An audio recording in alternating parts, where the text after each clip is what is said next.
เอาสบายดีพ่อพี่น้องสาวลาวทุกคนมื้อนี้ก็สิพาไปพี่น้องพาพี่น้องไปเบิ่งว่าประชาชนลาวเฮานะจม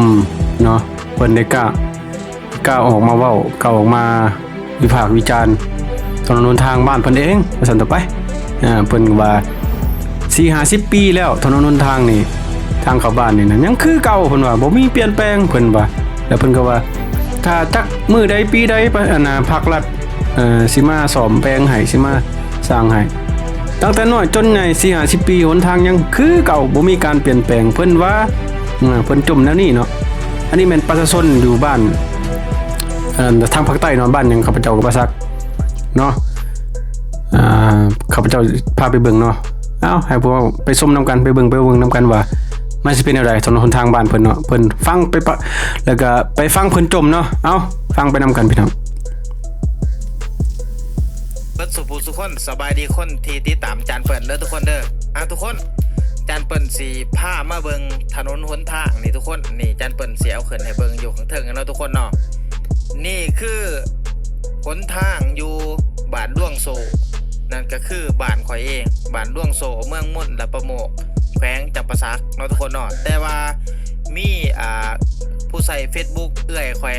เล่าได้คนอยู่บ้านนั่นแหละเนาะทุกคนเนาะเล่าเอื้อยนั่นแหละเล่าได้เมื่อบ้านเราก็ได้ถ่ายลง Facebook ของเราเนาะเราว่าเราเขียนลงว่าป้าทางบ้านข่อย40-50 ปีล่ะแต่น้อยจนใหญ่ทางบ้านข่อยก็ยังคือเก่าเลยจ้าแล้วว่าเนาะนี่แหละทุกคนคือสภาพหนทางอยู่บ้านน่วงโซแล้วก็อยู่ได้หลายบ้านก็คือสิเป็นสภาพแบบนี้คือกันหั่นแหละแต่ว่าประเทศลาวบ่เจริญจักเทื่อจนใหญ่เอาเท่านั้นบ่ทันได้เมื่อบ้านหลายปีแล้วกลับเมื่อย่ามฝนย่ามหยังนี่ก็ยังเห็นสภาพจังสี่คือเก่าคือกันได้ทุกคนแบบว่าบ่เปลี่ยนแปลงย่ามแล้งก็ไงย่ามฝนก็เป็นขี้ต้มน้ำเจืองอยู่รถไปมาหาสู่กันก็ยากคันแน่เนาะทุกคนเนาะปู้คันสิเว้าแหละมันก็บ่พัฒนานะทุกคนแต่ว่าก็เฮาก็บ่ฮู้จักนำเพิ่นดอกว่าเพิ่นสิเฮ็ดให้มันดีๆปีใดเนาะทุกคนเนาะแต่ว่าปีใดก็เห็นสภาพเดิมปีใดก็เห็นสภาพเดิมยามแล้งก็มาหลุดมาเกต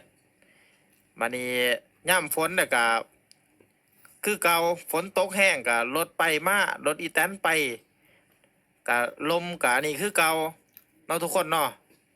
นี่แหละเด้อทุกคนสภาพหนทางอยู่บ้านน่วงโซเมืองมุ่น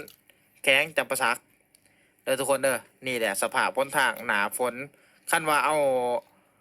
กะมาลำนี่ก็คือสิได้แนวนี่มีแต่ขี้ตมเนาะทุกคนเนาะ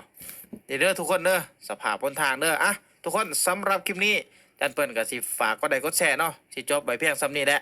ฝากกดไลค์กดแชร์เดี๋ยวจะดื่มกดติดตามจันเปิ้ลนะทุกคนเด้อสำหรับคลิปนี้ไปเลิกกล่าวคำว่าสบายดี